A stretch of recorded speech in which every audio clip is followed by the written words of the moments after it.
আসসালামু আলাইকুম everyone. Welcome to the another new blog. আজকে একটা নতুন ব্লগ নিয়ে আপনাদের মাঝে হাজির হইলাম। আজকে আমি গেছিলাম টাঙ্গাইলে। টাঙ্গাইলের মেইন টাউনে না, টাঙ্গাইলের হচ্ছে ঘাটাইল যে জায়গাটা সেখানে গেছিলাম। যেহেতু আমরা বাইক নিয়ে গেছি, যার কারণে হচ্ছে আমাদের পেট্রোল ভরা লাগছে। পেট্রোল আমি হচ্ছে অকটেন ভরি। আমার ফ্রেন্ড যে সাথে গেছে সে হচ্ছে পেট্রোল নিছিল ওদের গাড়ির মধ্যে।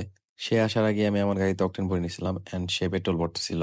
যেহেতু সিডিআই গাড়ি, যার কারণে আমার একটু ইচ্ছা করতেছিল যে আমি গাড়িটা একটু চালাই, দেখি কেমন লাগে। আমি আমার সিবিআর সবসময় চালাই, তো অন্য কোনো গাড়ি চালানো হয় না বা সময় হয় না, যার কারণে হচ্ছে ঘাটাইল পর্যন্ত আমি এই বাইক চালাই। এই সিডিআই যে বাইকটা আছে এটা আমি চালাই। আর আমার যে সিবিআর আছে সেটা হচ্ছে আমার ফ্রেন্ড চালাইতেছিল। আর এই যে ভিডিও করতেছিল সেটা হচ্ছে আমার সিবিআর থেকে ভিডিও করা হইতেছিল। এই সিডিআই এর বাইকের বয়স অনেক, আমার থেকেও বড়। বাইক মানে বাইকের যে বয়সটা সেটা হচ্ছে আমার থেকেও বেশি। তো এরপরে হচ্ছে কমফোর্টেবলি চালাইতে পারতেছিলাম, একদম কমফোর্ট লাগতেছিল। আর বাইকটা এত হালকা ছিল যে মনে হয় না যে আমি বাইক চালাইতেছিলাম, মনে হইতেছে সাইকেলের মতো কিছু একটা চালাইতেছিলাম, এতটুকুই হালকা আমার কাছে লাগতেছিল। আমাদের ময়মনসিংহের ভালুকা থেকে টাঙ্গাইল যাওয়ার অনেক রাস্তা আছে। মলিকবাড়ি রুট দিয়া, তারপর হচ্ছে উত্তরা রুট দিয়া, তারপর হচ্ছে আবার মাওনা দিয়া, সব জায়গা দিয়ে আপনি যাইতে পারবেন, সমস্যা নেই। তো আমরা সিলেক্ট করি হচ্ছে উত্তরা যে রুটটা সেটা, কারণ সেই রুট বেশি একটা বিজি ছিল না তখন, ঈদের পর পর তো খুব একটা বেশি বিজি ছিল না।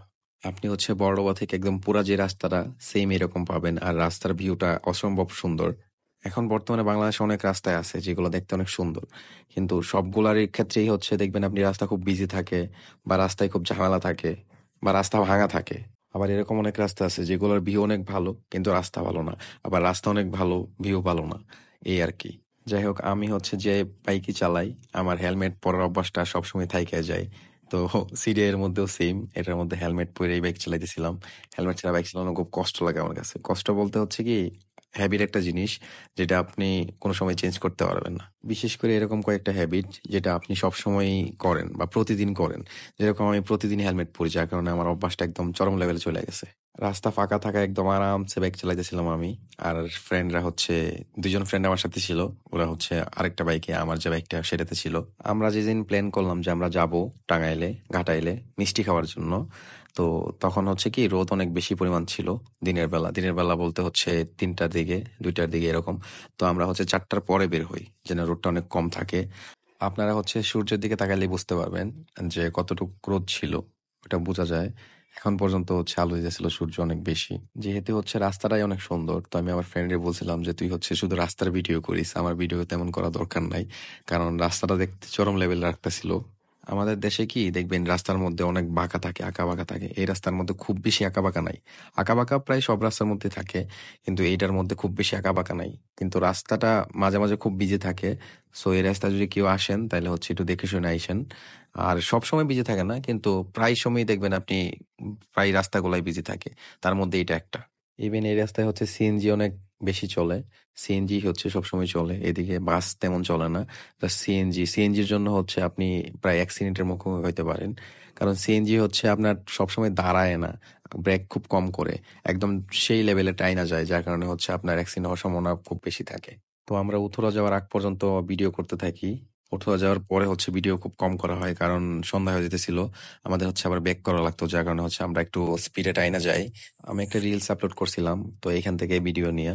তো এই জায়গাটা হচ্ছে উত্তরার আগে একটা রাস্তা। উত্তরার আগে বলতে হচ্ছে উত্তরা ঢোকার সময় যে রাস্তাটা পড়ে আর কি সেইটা। তো অনেকে বলতেছিল যে হচ্ছে গাজীপুর, জায়গাটা গাজীপুর। গাজীপুর না, এটা আমাদের ময়মনসিং এর ভালুকা থেকে উত্তরা যে রুটটা আছে সেটা। এই রুটে চললে আপনি রিল্যাক্সে যেতে পারবেন, আরামসে আস্তে আস্তে যান আর জোরে যান। আর জোরে যাওয়াটা ঠিক হবে না, আপনি স্পিড আপ করলে সব জায়গায় হচ্ছে রিস্ক থাকে।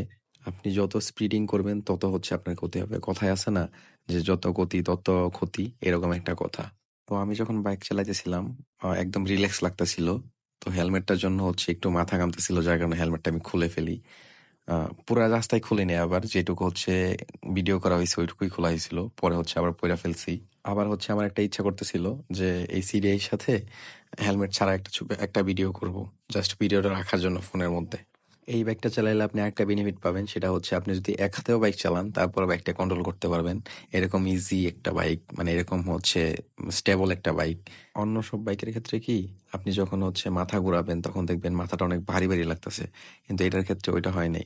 আমি যখন বাইকের মাথাটা ঘুরে যাচ্ছিলাম তখন খুব ভালোই লাগতেছিল যে একদম স্মুথলি ঘুরতেছিল। তো এটার জন্য হচ্ছে আমি এক সাইড থেকে আরেক সাইডে যাইতেছিলাম রাস্তার। আবার কেউ ভাইবেন না যে ছাপড়ির মতো এই রাস্তা থেকে ওই রাস্তায় যাইতেছিলাম। জাস্ট আমার কন্ট্রোলের মধ্যে আমি যেটুকু পারতেছিলাম ওইটুকুই আর কি যাইতেছিলাম। তো আমি উতরার আগে এই ভিডিওটা করি নাই, মানে হেলমেট ছাড়া ভিডিওটা করি নাই, কারণ উতরার আগে প্রচুর হচ্ছে রাস্তা বিজি ছিল। এমনিতে হচ্ছে আমার কাছে লাগতেছিল যে বিজি রাস্তার মধ্যে হেলমেট ছাড়া ভিডিও করার দরকার নাই। তো আমি উতরা পার করে তারপর হচ্ছে ভিডিওটা করি একদম ফুললি। তো এতটুকু চালানোর পরে আমার ফ্রেন্ড বলতেছিল যে ঠিক আছে এখন তোরটা তুই বাইক নে, আমি আমারটা চালাই। কারণ এই বাইক চালাইতে যে মজা, ঠিক আছে, অন্য কোনো বাইক এটা পাওয়া যায় না। তো সে ভাবতেছিল যে ঠিক আছে আমি একটু চালাই। ইভেন সবথেকে মজার বিষয় হচ্ছে ওর বাইক ওর থেকে আমি বেশি চালাইছি, বিশেষ করে এই টাঙ্গাইল যাওয়ার সময়। তো নেক্সট টাইম সে আমাকে বললো যে ঠিক আছে এখন বাইক দিয়ে আমারটা আমি চালাই, তোরটা তুই চালা। তো তখন হচ্ছে রাস্তার সাইডে দাঁড়ায় আমরা বাইকটা এক্সচেঞ্জ করে নিই, ওরটা ও নেই আমারটা আমি নেই। দেন হচ্ছে আমরা আর বেশি ভিডিও করি নাই, একদম সন্ধ্যা হয়ে গেছিল যার কারণে হচ্ছে আমরা তাড়াতাড়ি যাওয়ার চেষ্টা করতেছিলাম।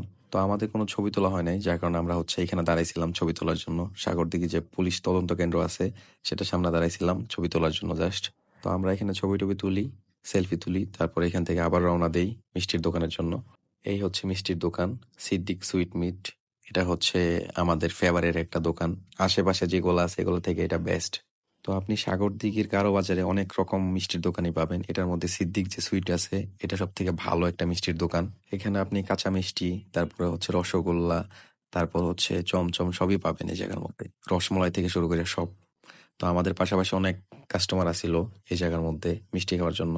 এই দোকানটা অনেক বেশি চলে।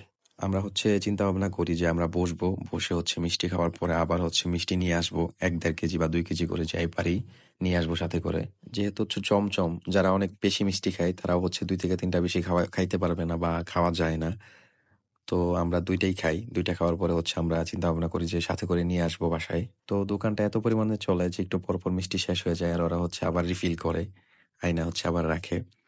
তো আমাদের হচ্ছে যে মিষ্টিটা নেওয়ার কথা সেটা হচ্ছে শেষ হয়ে গেছিল। তো আমরা চমচমই নেই। অন্য মিষ্টি নেওয়ার চিন্তা ভাবনা থাকলেও সেটা হচ্ছে আর আমরা পাই না, শেষ হয়ে যায়। আমরা সন্ধ্যার দিকে গেছি তারপরে হচ্ছে শেষ হয়ে গেছে। চিন্তা করে দেখছেন যে একটা দোকান কি পরিমাণ চললে হচ্ছে সন্ধ্যার মধ্যে মিষ্টি শেষ হয়ে যায়।